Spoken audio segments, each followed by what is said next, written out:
assentar. Paz do Senhor Jesus.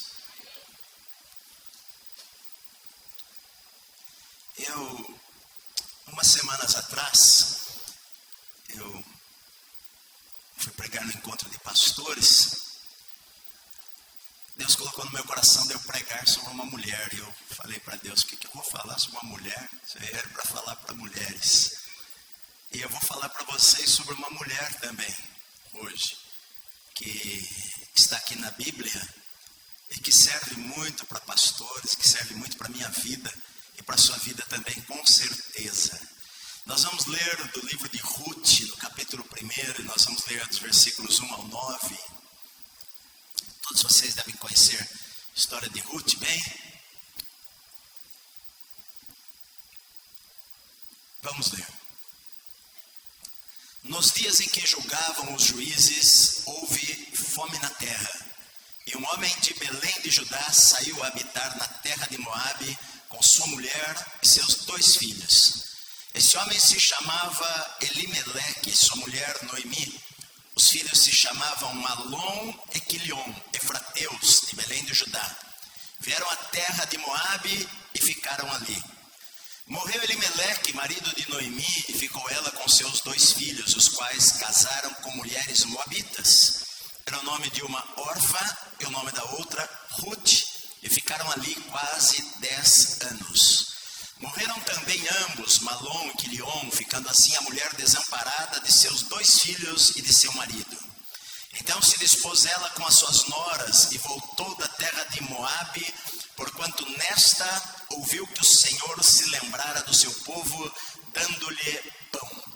Saiu, pois, ela com as suas 2 noras do lugar onde estivera, e indo elas caminhando de volta para a terra de Judá, disse-lhes Noemi: Ide, voltai cada uma à casa de sua mãe, e o Senhor use convosco de benevolência, como vos usastes com os que morreram e comigo.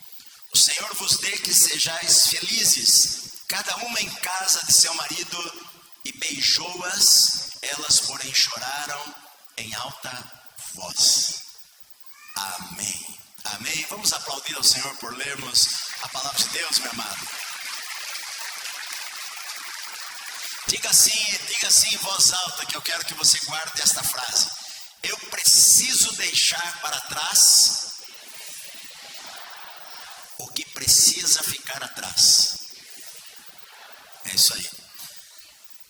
Eu sou pastor há 40 anos. Estou agora dia 6 de dezembro de 1980, na verdade.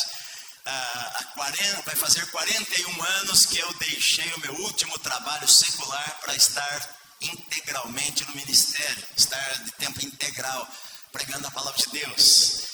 E na minha casa, eu tenho lá uma fotografia bem na estante ali da minha casa, eu estou com 1 ano de idade num cavalinho. Acho que na nossa época, do pastor Rocco, a gente lembra, né, pastor? Tirava-se muita foto assim, né? Criança num cavalinho, montadinho. Era uma lembrança que a gente ficava. Eu não sei se você tem foto no cavalinho, sinal que você está ficando velho. E a gente tirava aquela foto. Na verdade, a gente sempre tem sonhos e a gente sempre idealiza uma vida perfeita, sem nenhum problema ou sem nenhuma dificuldade na vida, né? Eu sempre pensei, Deus estando conosco, nós não temos nenhum problema. Na verdade, não é bem assim, nós podemos ter problemas. O fato de Deus estar conosco é que Deus nos ajuda a superar os problemas, às vezes as dificuldades da nossa vida. Mas eu vi ao longo dos anos de ministério muitas coisas, eu vivi, acho que, muitas situações diferentes na minha vida. Até eu ter mais ou menos uns 30 anos de ministério, eu quase não falava para pastor, porque eu acho que para mim falar para pastor, eu tenho que passar por uma série de coisas, que só quem é pastor de uma igreja entende algumas coisas. E nesse tempo todo de ministério, eu passei por muitas coisas diferentes, né? Eu tive a chance de pregar em muitos lugares diferentes. Eu abri igreja no interior do estado de São Paulo. Eu morei num salão de igreja, quando eu comecei o ministério, do tamanho de uma garagem, só cabia um carro lá dentro. Eu dormia no banco ali e tomava, eu falo que eu tomava Nescau, porque eu vivia da oferta que se levantava ali naquele lugar. E eu comecei numa cidade tão pequenininha, mas tão pequenininha, numa cidade extremamente religiosa, com procissões e tudo isso daí. E eu dormia ali no banco, eu me cobria ali com um lençol, e a oferta era tão pequena ali, que dava só para eu comprar Nescau Toddy. Naquela época eu comprava Nescau porque na minha adolescência tinha uma propaganda na televisão que dizia que Nescau Toddy, o sabor que alimenta. Eu precisava me sentir alimentado, então eu comprava Nescau. Eu tinha um prato, uma colher, e eu jogava ali, comprava um leite, misturava com Nescau, e eu passei um bom tempo ali, alguns meses, tomando Nescau de manhã, à tarde, à noite. E eu fiquei magro, mas muito magro. As pessoas pensavam que era de jejuar, mas na verdade era o Nescau não dava tanta força assim como eu imaginava ou falava na propaganda. Mas ali eu comecei o meu ministério, e eu fui pastor de igreja pequena, pastor de igreja grande. Eu fui deixado por amigos, enfim, tantas coisas acontecem na nossa vida, e que às vezes você pode ficar triste pelas situações, né? A vida tem tristezas algumas vezes também, todos nós já passamos por tristezas em nossa vida também, e também por muitas alegrias. Agora o bom de tudo é que Deus sempre está conosco, e Deus sempre nos fortalece, sempre Deus nos dá vitória, amém, minha amada? Bom, na verdade esta história aqui é de uma mulher chamada Noemi. O nome dela é muito bonito. Eu não sei se tem alguma Noemi aqui, mas o nome dela significa agradável, significa encantadora. Significa encantadora o nome dela. Na verdade, Noemi, ela era judia, ela amava a Deus, ela foi criada aprendendo as coisas de Deus. E só que o fato de você amar a Deus não quer dizer que você nunca vai ter problemas ou nunca vai ter lutas na sua vida. Na verdade, todos nós passamos por momentos de lutas em nossas vidas. Momentos que nós choramos, momentos que sentimos saudades, momentos de separação, momentos de perdas de pessoas que nós amamos, momentos às vezes de ter que enterrar pessoas, momentos que às vezes a gente nem sabe, não consegue entender o porquê nós tivemos que enterrar aquela pessoa antes da gente. Às vezes nós vamos passar por momentos em que nós não sabemos qual caminho que nós devemos tomar. Às vezes nós vamos perguntar para Deus os porquês das coisas acontecerem em nossa vida. Às vezes nós vamos chegar no nosso quarto de oração e falarmos para Deus: Senhor, eu não entendo por que isso daí. Todos nós vamos passar por momentos assim na sua vida. Se você ainda não passou, talvez você vá passar. Se você viver bastante, você vai passar por estas coisas. Muitas vezes a vida vai parecer injusta conosco. Muitas vezes vai parecer que Deus não está ouvindo aquilo que nós estamos falando com Ele. Na verdade, Noemi, ela passou por alguns momentos trágicos na sua vida, de maneira que ela até inclusive mudou o seu nome para Mara. Ela chegou em um momento da vida que ela falou assim: não me chamem mais de Noemi, não me chamem mais de agraciada ou encantadora, mas me chamem de Mara, que significa amarga. Ela, na verdade, ela culpa a Deus pelas coisas que aconteceram na sua vida. Se você ler o livro todo, você vai ver que ela fala o seguinte: que o Senhor, o Todo-Poderoso, grande amargura, não me chamem mais de Noemi, me chamem de Mara, porque grande amargura me tem dado o Todo-Poderoso. Na verdade, ela, na cabeça dela, era o Senhor que causou aquelas coisas lá. Ela até fala aqui no capítulo 1 mesmo, no final ela fala: ditosa eu parti, mas eu estou voltando pobre, sem nada. O que é que faz uma pessoa ficar desse jeito ou pensar estas coisas? A história, na verdade, queridos, ela começa dizendo aqui que era a época dos juízes e houve fome na terra. A época dos juízes foi a época que você considera na história de Israel, a época das trevas na história de Israel. Cada um fazia o que achava mais certo. Não havia ninguém que estava interessado. A grande maioria das pessoas não estava interessadas no que Deus pensava foi uma época muito terrível na história de Israel. E houve fome na terra. A Bíblia diz que houve fome na terra. E às vezes, quando há fome na terra, a gente acaba fazendo algumas coisas que nós não deveríamos fazer. A gente não entende o que é fome. A gente não passa fome. Mas na época, houve épocas em Israel de fome em que a pessoa comeu a carne do seu próprio filho. Que o seu próprio filho foi assado depois de morrer um bebê e a mãe vai lá e vai comer o seu filho. Às vezes a fome é tão terrível que as pessoas fazem bobagens imensas na sua vida.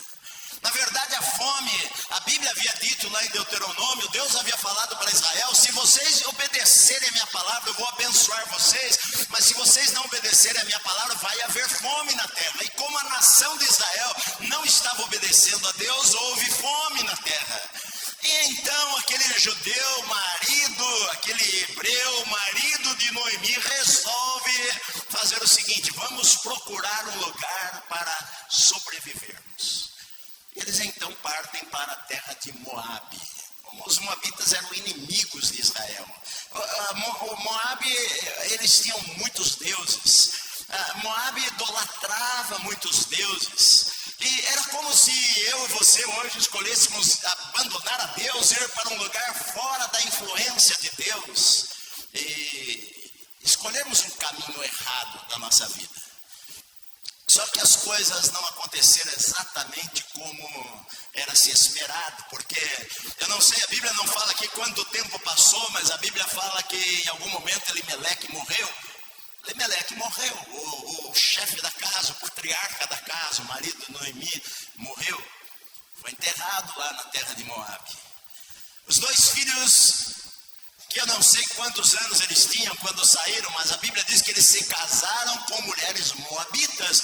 Porque eles se casaram com mulheres moabitas, havia ordem de que o judeu deveria se casar com pessoas do seu povo, mas eles acreditavam que eles nunca mais iriam voltar para Israel. Eles acreditavam que ali seria a casa deles, a casa para sempre. Na verdade foi porque a Bíblia diz que alguma coisa aconteceu e que esses dois homens também morreram. Depois de 10 anos, eles se casaram. Um deles casou com uma mulher chamada Orfa, o outro se casou com uma mulher chamada Ruth. As duas eram moabitas, as duas tinham ídolos, as duas eram idólatras, as duas moravam numa terra que não conheciam ao Senhor Deus de Israel. Mas os dois homens se casaram mesmo assim com estas duas mulheres moabitas, e Ruth vem a ser o nome do livro, de título do livro que está aqui escrito. Só que os dois homens morreram também, Malom e Quilion morreram. E deixaram, e a Bíblia diz aqui, ficando assim no versículo 5, ficando assim a mulher desamparada dos seus dois filhos e do seu marido. Olha só, a Noemi, ela ficou desamparada de tudo aquilo que lhe dava segurança. Porque a mulher em Israel, ela tinha, a primeira coisa era a proteção dela vinha do seu pai. Ela estava na casa do seu pai, ela era protegida pelo seu pai, cuidada pelo seu pai. Para ela se casar, ela precisava ter autorização do seu pai. Quando seu pai morria, ou ela se casava, ela estava debaixo do cobertor, da cobertura do seu marido, que cuidava dela. Quando o seu marido morresse, o filho primogênito dela era o responsável por cuidar da mãe e os demais filhos. E a Bíblia diz que essa mulher aqui, o seu marido morreu, os seus filhos morreram, e ela ficou desamparada, longe da sua terra, longe da sua cidade. Eles eram da cidade de Belém, a casa do pão, que significa, mas saíram da casa do pão porque ali não tinha mais pão nenhum. Estava fome na terra. E agora a Noemi, ela está desamparada, ela está sozinha, ela está somente com as suas duas noras. Ela pensa, ela ouve uma notícia que o Senhor se lembrou do seu povo e lhe deu pão para comer. E então ela resolve voltar. Ela resolve voltar para a sua terra. Ela chama suas duas noras e fala para elas, e as noras resolvem voltar com ela. A Bíblia diz aqui que elas saíram com as suas duas noras para do lugar onde estivera, indo elas caminhando de volta para a terra de Judá. Elas saíram para andarem juntas. Mas aí chega um momento que Noemi fala para as duas: olha, minhas filhas, é melhor vocês voltarem para a sua casa, voltarem para o seu povo, porque eu não vou ter mais filhos, e ainda que eu tivesse filhos, vocês não iriam esperar eles crescerem para casar-se com eles. Então é hora de vocês voltarem, cuidar da vida de vocês. E a Bíblia diz que Orfa então beijou a sua sogra Noemi e foi embora e a deixou. Porque na verdade no caminho da nossa vida vai haver momentos em que muitas pessoas, embora gostem da gente, embora nos amem, vão nos beijar e vão nos dar tchau. Vão sair da nossa vida, vão abandonar-nos, às vezes em momentos que nós mais precisamos de alguém. Era um momento difícil para Noemi. As duas pessoas que ela tinha agora nesta vida eram Orfa e Ruth. E Orfa, ouvindo aquela palavra, beijou, chorou muito, mas foi embora. Ruth, aqui começa uma mudança na vida de Ruth, porque nós gostamos da palavra para usar em casamento, e a gente repete muitas das coisas, coloca no convite de casamento a palavra que Ruth falou para Noemi, porque Ruth falou assim para Noemi: não me instes para que te deixe, e não me obrigue me obrigue a não seguir-te, porque onde queres que fores, irei eu, onde quer que pousares, ali pousarei eu, o teu povo é o meu povo, o teu Deus é o meu Deus. Sabe, queridos, quando a gente faz uma declaração dessa daí, alguma coisa começa a mudar em nossa vida, e começa a mudar o nosso futuro, e começa a mudar o nosso amanhã, meu amado. Seu povo é o meu povo, eu não vou largar você, eu não vou deixar você nesse momento difícil da vida. Agora, o que eu vejo aqui foi a decisão que ela teve que tomar. A decisão que ela teve que tomar. Porque Noemi teve que tomar a seguinte decisão: eu preciso deixar longos anos da sua vida. Longos anos da sua vida. Ela estivera na terra de Moabe, eu não sei por quanto tempo, o seu marido morreu lá, os seus 2 filhos morreram lá, havia uma ligação emocional, mas na verdade ela teve que deixar aquele lugar, ela teve que deixar aquelas sepulturas lá, ela teve que dizer adeus às coisas que iriam ficar para trás, que é o título que eu falei aqui para você. Eu preciso deixar para trás, algumas vezes em minha vida, algumas coisas que são necessárias ficarem lá atrás na minha vida. Todos nós temos isso daí. Todos nós temos isso daí. Eu tive isso no meu ministério, eu tive isso na minha vida, eu tive isso na minha caminhada como pastor. Todos nós vamos ter que ter isso daí. Algumas coisas da nossa vida nós vamos ter que dizer adeus, e algumas coisas da nossa vida nós vamos precisar deixar para trás para seguir o que o Senhor tem para nós. No caso aqui de Noemi era a amargura, porque ela mudou o seu nome. Ela falou assim: a partir de agora eu não vou mais me chamar Noemi, a partir de agora eu vou me chamar amargura. E às vezes eu preciso deixar para trás. Preciso deixar para trás, às vezes, as amarguras, as tristezas, as perdas, as saudades.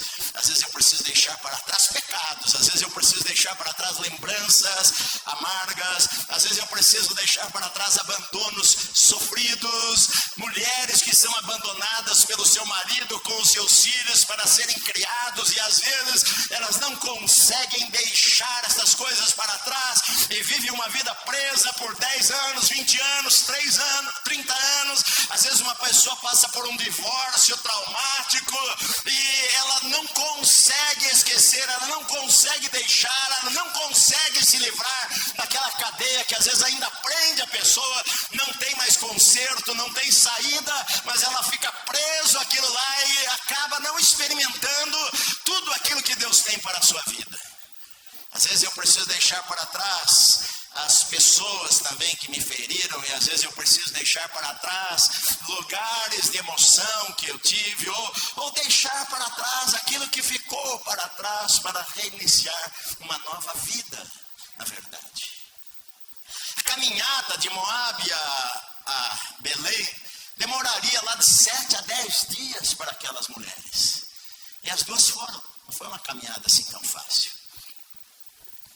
E quando elas chegaram, a Bíblia fala no final do capítulo 1, quando elas chegaram lá, a Bíblia diz que as pessoas lá de Belém ficaram abismadas. Belém nessa época aqui eram poucos habitantes, eram 200 pessoas que moravam ali naquele vilarejo. Mesmo quando Jesus nasceu, era um pequeno vilarejo ao lado de Jerusalém, muito pequeno. As pessoas começaram a olhar, perguntaram uma para a outra, mas aquela mulher não é Noemi? Parece com ela, porque às vezes os anos de sofrimento, o sofrimento da vida, às vezes deixam marcas na vida das pessoas. As pessoas começaram a falar, mas essa daí não é Noemi, não é Noemi. E a própria Noemi falou assim, olha, na verdade não me chamem mais de Noemi, porque o Deus Todo-Poderoso, o Senhor, olha, grande amargura me tem dado o Todo-Poderoso, ditosa eu parti, porém o Senhor me fez voltar pobre. Ela falou, não me chamem mais de Noemi, a partir de agora o meu nome é Mara, o meu nome é amarga, o meu nome é amargura. Eu vou viver isso daí. Às vezes a gente deixa amarguras tomarem conta do nosso coração, tristezas.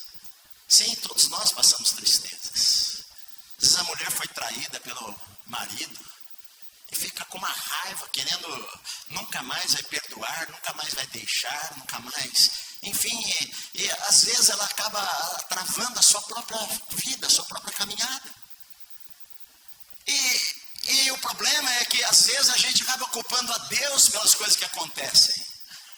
A gente às vezes culpa a Deus pelas coisas que acontecem, porque Deus...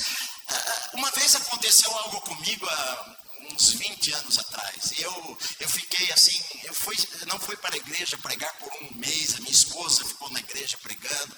Toda sexta-feira eu ia para um lugar longe, ficava lá trancado, orando, sexta. Senhor, por quê, Senhor? Por quê, Senhor? Por quê, Senhor?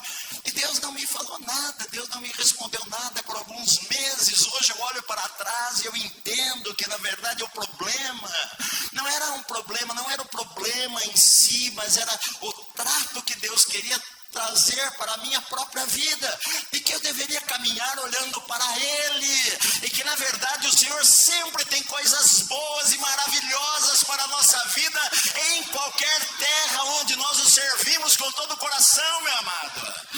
Mas às vezes a gente não consegue enxergar direito pelas pressões, pelas lutas, pelas tristezas, pelas lágrimas, pela saudade, pela separação, por tantas coisas que acontecem na nossa vida. E que na verdade, quando você vê aqui Noemi, ela falou, Senhor, olha, é o Senhor que causou estas coisas, e não foi Deus que causou estas coisas. Sabe por quê, meu amado? Porque Deus é bom e a sua bondade, a sua misericórdia dura para sempre. Deus sempre quer o melhor para a sua vida, meu amado. Sempre quer o melhor para a sua vida. Sendo que quando você vê Deus falando de Noemi, Ele não chama nenhuma vez Noemi de Mara. Ela fala assim, não me chamem mais de Noemi, me chamem de Mara. Mas a Bíblia diz assim no versículo 22, capítulo 1, assim voltou Noemi da terra de Moabe com Ruth, porque Deus não coloca, Deus não a chama de Mara, Deus a chama de Noemi, encantadora. Você nunca pode permitir que o diabo coloque em você um nome que Deus não colocou em você, meu amado. Você nunca pode permitir que o diabo diga para você aquilo que você não é. Aquilo que nós cantamos aqui, você é o espelho, você reflete a imagem do Senhor, você é precioso para Deus, mais precioso do que qualquer ouro. Deus tem um plano, sim, não é clichê, Deus tem um plano maravilhoso para a sua vida e para a minha vida, meu amado. E às vezes nós nos esquecemos disso daí e achamos que os nossos problemas foram causados por Deus e não foram causados por Deus. Às vezes nós causamos, às vezes outras pessoas que nos amam causam tristezas. Às vezes o filho causa tristeza, a filha. Às vezes amigos, as pessoas que a gente nem conhece, enfim. Mas eu não posso deixar que o diabo coloque na minha vida, sobre mim, um nome que não foi o nome que Deus me deu, que é encantadora, que Deus falou aqui.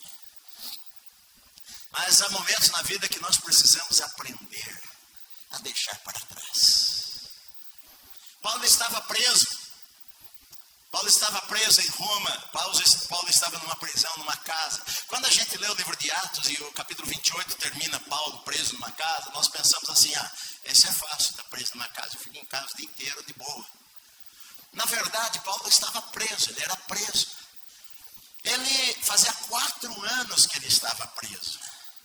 Ele foi preso de uma maneira injusta, porque se você é preso por maneira justa, você foi preso. Mas Paulo, ele andou pregando por todo canto. E quando ele volta da sua 3ª viagem missionária no livro de Atos, ele vai a Jerusalém para adorar a Deus. Ele está na cidade com pessoas que ele trouxe lá dos gentios. Amigos deles, crentes, se converteram através do ministério dele, que não eram judeus. A cidade de Jerusalém estava lotada de pessoas. Paulo resolve ir ao templo para adorar. E então as pessoas que vieram, os judeus que vieram de todo o mundo, veem Paulo lá e acusam Paulo injustamente, dizendo que ele levou gentios para dentro do templo, que ele não fez, e não poderia fazer. Mas acusam a Paulo. E então aquele tumulto todo, as pessoas agarram Paulo lá dentro do templo. A Bíblia diz que espancam a Paulo, batem, dão socos em Paulo, tapas em Paulo, de maneira que os soldados têm que intervir e agarrar a Paulo e separar aquela confusão toda. Nem sabiam que era aquele homem que estava apanhando no meio da multidão, e levam a Paulo lá para a fortaleza para perguntar: quem é você? Você por acaso é aquele egípcio lá que tumultua? Não sabiam que era Paulo. Levam a Paulo para fora de Jerusalém, para a cidade de Cesareia Marítima. Paulo fica preso por 2 anos lá em Cesareia. Lá em Cesareia, os judeus planejam matar a Paulo. E então eles falam com o governador: ora, traga Paulo a Jerusalém para que ele defenda-se. E o sobrinho de Paulo fica sabendo e avisa a Paulo: na verdade, o que eles estão planejando é armar uma cilada para na estrada pegar a Paulo e matar a Paulo. Então Paulo apela para César. Paulo fala para o governador: eu apelo para ser julgado diante de César. O governador fala: você apela para César, diante de César você vai. E Paulo então ele é levado para Roma, naquela viagem que o navio naufraga, e eles caem lá na ilha de Malta, e Paulo está lá e ele vai jogar gravetos lá no fogo, e uma víbora vem e prende na sua mão, e os homens da ilha falam: este homem aí deve ser um grande criminoso, porque a justiça não o deixa morrer. Ele sai do naufrágio e a víbora o pega, e a Bíblia diz que Paulo sacode a cobra lá no fogo e larga. Quando eles esperam que Paulo morra, e Paulo não morre, e então eles começam a dizer: ele deve ser um Deus, e Paulo prega para eles e cura os doentes ali naquela ilha. Ele vai a Roma. Quando ele chega lá a Roma, olha só, na época do Império Romano havia tanta gente presa, que eles davam a oportunidade para um preso que era cidadão romano, como Paulo era, de ficar preso em uma casa alugada, desde que ele pagasse todas as despesas, desde que ele pagasse os guardas, pagasse comida, pagasse tudo. Então Paulo, ele vai para uma casa, ele é acorrentado aos soldados romanos, a guarda pretoriana, e ele fica preso ali por mais 2 anos. 4 anos ele está preso. Quando termina o livro de Atos dos Apóstolos, Paulo está preso. 4 anos. Passa dificuldades. Às vezes ele não tem nem o que comer, na verdade. Ele escreve isso daí. Nesse tempo, Paulo escreve 4 cartas, que são chamadas as cartas da prisão: Efésios, Filemão, Colossenses e Filipenses. Interessante que Paulo, ele não reclama da sua situação, ele não culpa a Deus. Mas quando você lê a carta de Filipenses, você vai ver que o tema todo da carta é alegria. Como que alguém preso injustamente pode ter alegria? Ele começa a carta dizendo assim: olha, eu queria que vocês soubessem que as coisas que aconteceram comigo contribuíram muito para o avanço do Evangelho. Porque depois que eu fui preso, muitas pessoas ficaram animadas e começaram a pregar. Elas antes estavam caladas, mas começaram a pregar. É verdade que algumas delas pregam por inveja, pregam por motivações erradas, mas de qualquer forma eu estou alegre, porque o nome do Senhor de qualquer maneira está sendo pregado. E Paulo escreve uma carta repleta de alegria. E ele escreve assim, olha, alegrai-vos no Senhor. Outra vez eu digo, alegrai-vos, alegrai-vos, alegrai-vos, alegrai-vos. E ele fala, olha, eu estou aqui na verdade, mas eu tenho dois desejos no meu coração. Meu desejo talvez era partir, a palavra ali partir não era morrer, a palavra era navegar, a palavra grega usada é para navegar, partir para navegar. O meu desejo é partir e também o meu desejo é estar com Cristo, que é incomparavelmente melhor. Mas por causa de vocês, eu vou preferir ficar aqui na carne, porque eu acredito que eu tenho frutos ainda para repartir, para ter com vocês. Paulo fala, sabe por quê? Porque para mim o viver é Cristo e o morrer é lucro. Sabe de uma coisa? Esquecendo-me das coisas que para trás ficam e avançando para as que diante de mim estão, eu prossigo para o alvo, para o prêmio da soberana vocação de Deus que está em Cristo Jesus.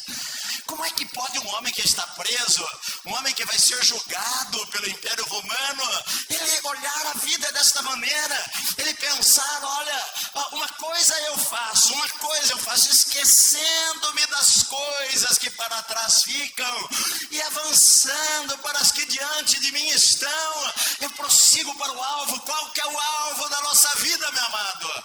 Nosso alvo é agradar a Deus, nosso alvo é servir ao Senhor, o nosso alvo é guardar o nosso coração para Ele, o nosso alvo é ter um coração íntegro diante dos olhos de Deus. Esse é o nosso alvo, meu amado.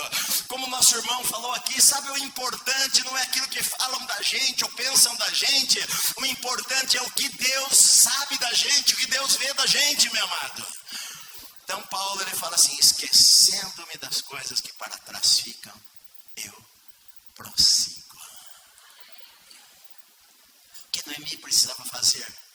Ela precisou dar a Deus algumas coisas, deixar para trás. Chegar na terra da promessa. Na verdade, meus amados, algumas coisas, eu vejo algumas lições aqui que eu posso tirar deste texto. A primeira delas é que nenhuma tristeza, dor ou angústia é para sempre, todos nós sabemos disso daí. Não importa o que seja, tudo vai passar. A Bíblia diz que o choro pode durar uma noite inteira, mas a alegria vai vir certamente pelo amanhecer. Eu creio na palavra de Deus. Toda dor, toda tristeza, tudo aquilo que você hoje talvez esteja aqui passando, talvez uma luta no seu ministério, às vezes alguém lá do teu lado te deixou, enfim, às vezes pastores passam por lutas, não importa o que seja, você pode pensar, bom, acabou a minha vida com isso, mas não é verdade. Toda luta é passageira, toda tristeza é passageira. Uma coisa que nós temos certeza é que amanhã vai ser um novo dia, amanhã serão novos sonhos, amanhã será nova oportunidade, amanhã Deus vai fazer coisas novas em nossa vida, meu amado. Amanhã Deus é um Deus que Ele olha para agora, para aqui, para frente, meu amado. Então por isso que Paulo falou, tem coisas que eu preciso deixar para trás, tem defuntos que eu preciso deixar lá enterrado na terra de Moabe e ir para o novo que Deus tem para a minha vida. Nenhuma dor é para sempre. Segunda coisa que Paulo fala em Hebreus, que se Paulo escreveu Hebreus, que eu acredito que foi, mas ele falou assim, ó, não deixe no teu coração que haja nenhuma raiz de amargura. Nenhuma. Perdoe as pessoas. Perdoe quem te fez mal, mesmo que ele não peça perdão. Quando apedrejaram a Estevão e ele morria, a oração dele era, Pai, perdoa essas pessoas, como Jesus fez, eles não sabem o que fazem. Às vezes as pessoas tacaram pedras na gente, que elas são cegas, elas não sabem. O que importa é o meu coração. O que importa é o meu coração. Nunca deixe que tristeza fique ali. Nunca deixe que mágoas. Nunca deixe. Terceira coisa. Nunca culpe a Deus. Nunca culpe a Deus. Porque Deus é bom. O tempo inteiro. Às vezes os homens são maus, mas Deus continua sendo bom. E Deus continua abençoando aquele que tem um coração íntegro. Fizeram tudo o que quiseram com José. José pagou um preço muito caro. José foi jogado na prisão. José foi traído pelos seus irmãos, pela sua família que ele amava. José foi acorrentado. O livro de Salmos fala que ele, angústia, ele chorava e pedia aos seus irmãos para não fazerem isto com ele. Foi vendido como escravo para o Egito, para uma terra estranha, para deuses estranhos, para uma língua estranha, longe da sua família. No final da adolescência, tinha um amor imenso pelo seu pai. Foi largado lá, foi levado para a casa de Potifar. A mulher o tentava todos os dias, queria deitar com ele. Ele falou: não, eu não vou pecar contra o Senhor, nem contra o meu Senhor, nem contra Deus. Por causa disso, foi acusado injustamente, foi mandado para a prisão, ficou lá preso no cárcere. Mas o Senhor era com José onde ele estava, porque se você guardar o teu coração, Deus vai ser com você, não importa o lugar que você está. Você pode estar na menor cidade do Brasil, na menor vila do Brasil, no lugar mais pobre do Brasil.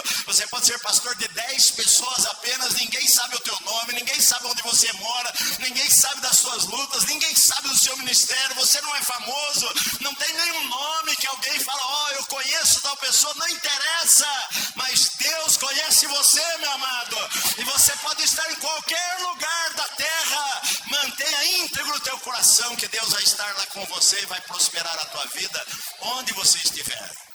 E aconteceu com José isso daí. Foi lançado no cárcere por não ceder, ficou lá na prisão, foi esquecido pelo outro lá que foi salvo, copeiro do rei, padeiro do rei. Ele interpretou sonho, falou para o copeiro: olha, não se esqueça de mim, fala de mim para Faraó, que eu estou aqui nesse lugar que eu não deveria estar. Mas o padeiro foi morto, o copeiro viveu, esqueceu de José. Mas às vezes a gente pensa que esqueceram da gente, às vezes por gente esquecer da gente, a gente acha que Deus também esqueceu da gente, mas Deus não esqueceu da gente nunca. O homem esqueceu de José, mas Deus não esqueceu de José, meu amado. Como Deus não esquece de você jamais, jamais se esquece de você. Até que chegou o dia em que chegou a hora, e José, ele saiu da cadeia para o palácio. É assim, não é culpa de Deus. Às vezes na nossa vida nós passamos por alguns testes. Às vezes na nossa vida a gente passa por algumas situações que Deus permite até para que a gente seja moldado e ver as reações do nosso coração. Às vezes não é porque Deus não nos conhece, é porque nós não nos conhecemos. Nós somos humildes até alguém pisar no nosso dedo. Às vezes. E às vezes nós precisamos ser transformados em coisas. Todos nós precisamos em nossa vida. Deus sempre tem algo melhor para nós na nossa frente, seja o que for. Só para terminar, a Bíblia diz aqui que eles chegaram a Belém no princípio da colheita da cevada. Olha só, eles chegaram lá no princípio da colheita. Colheita da cevada, a festa que se originou, a festa dos tabernáculos, a festa da Pentecostes, a festa da Páscoa. A época das colheitas era uma época de muita festa em Israel. Elas chegaram na época da festa. Interessante que esse livro ele começa com 3 túmulos, mas ele termina com um bebê no colo de Noemi. Porque toda a história que você for ler, esse livro, 4 capítulos, você lê em meia hora. Chegando lá, o resgatador Boaz se casou com Ruth, né? Vocês conhecem a história. Se casou com Ruth. E Ruth ficou grávida e teve um bebê. E o bebê nasceu.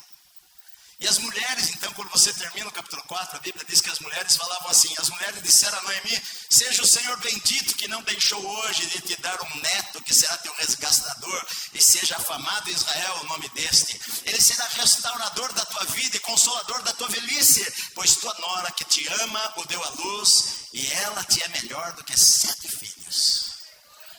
Então as mulheres deram o nome e falaram assim: este menino deve ser chamado de Obed. E a Bíblia acrescenta: este é o pai de Jessé, que é o pai de Davi. Ruth era a bisavó de Davi. Obed, a Bíblia termina aqui dizendo assim: Noemi tomou o menino e o pôs no seu regaço, no seu braço, e entrou a cuidar dele. As vizinhas lhe deram nome dizendo: a Noemi nasceu um filho. E lhe chamaram Obed. Este é o pai de Jessé, pai de Davi. Olha só, o livro começa com uma tragédia. O livro começa com 3 túmulos numa terra estranha, na terra do inimigo, na terra de Moabe. E o livro termina na casa do pão com um bebê no colo. Bebê sempre é símbolo de esperança, de futuro. E ainda coloca que este menino iria ser importante. Ele iria ter um filho chamado Jessé, iria ter um filho chamado Davi, que seria um homem segundo o coração de Deus, que Deus iria escolher para apacentar o seu povo, para cuidar do seu povo. E foi o maior rei de Israel, lembrado até hoje por todos aqueles que amam Israel. Na verdade, queridos, a vida é assim. Às vezes a gente passa por momentos de tragédias, a gente às vezes passa por momentos de choro, às vezes a gente passa por momentos que nós pensamos em desistir por causa de tantas coisas, mas Deus sempre quer que o último capítulo da nossa vida termine com uma palavra de esperança, de que sempre vai haver esperança, de que sempre vai haver um futuro melhor. Na verdade, nós que conhecemos a Cristo, para mim, ainda que eu morra, para mim o viver é Cristo e o morrer é lucro. Talvez você está aqui nesta tarde e você participou desta conferência e você veio para cá machucado e você veio para esse lugar talvez de outra cidade do estado de São Paulo, do Brasil, e você chegou aqui e deixou uma série de problemas lá para trás e você talvez está magoado com alguma coisa, está triste, mas saiba que Deus sempre tem uma palavra para levantar você, meu amado. Deus sempre tem uma palavra para você ter esperança, ter coragem. Deixa o teu coração livre para o Senhor. Deixa o teu coração diante de Deus, que Deus encontre você, assim como Ele encontrou Davi. Encontre você lá no teu quarto de oração, com um coração limpo, um coração puro. O Senhor vai abençoar a tua vida, que Ele sempre promete isso daí. Se nós guardarmos o nosso coração, Deus sempre vai abençoar as nossas vidas. Deus sempre vai estar conosco. Na verdade, quando Davi foi perseguido, Saul tentou matá-lo várias vezes. Mas ninguém consegue matar aquele que Deus separou. Ninguém consegue matar. Depois ele escreve assim: olha, 1000 vão cair ao meu lado, 10.000 à minha direita. Mas na verdade tu não vai ser atingido. Só com os teus olhos você vai olhar. Olhe para Deus, meu amado, nos momentos difíceis da vida. Coloque Deus em primeiro lugar na sua vida. Coloque a tua esperança no Senhor, não em homens, que homens às vezes podem falhar com a gente. Coloque a tua esperança no Senhor. Confia nele, que Ele sempre tem o melhor para você. Eu preciso deixar para trás o que precisa ficar lá atrás. Amém? Senhor querido, em nome de Jesus, nós ouvimos a Tua palavra nesta tarde, Senhor. Nós a recebemos em nosso coração. O Senhor sempre tem algo para transformar-nos. O Senhor sempre tem algo para nos mudar. O Senhor sempre quer fazer algo novo em nossas vidas. Nós nos colocamos aos Teus pés nesta tarde, Senhor. Ó Deus, talvez alguns precisam se aproximar do Senhor, mesmo sendo pastores, nós sendo pastores, às vezes a gente precisa se aproximar de Ti, às vezes a gente precisa pedir perdão, às vezes a gente precisa pedir perdão para alguém, às vezes a gente precisa perdoar alguém. Sabe, Senhor, o que eu vejo é que o Senhor quer que a gente tenha um coração limpo de qualquer coisa, e que as tristezas fiquem para trás, e as lutas que passamos, que nós entreguemos nas Tuas mãos, e possamos descansar em Ti, porque o Senhor tem cuidado da nossa vida, Pai. Abençoa, Senhor, esses pastores nesta tarde. Eu te peço em nome do Senhor Jesus.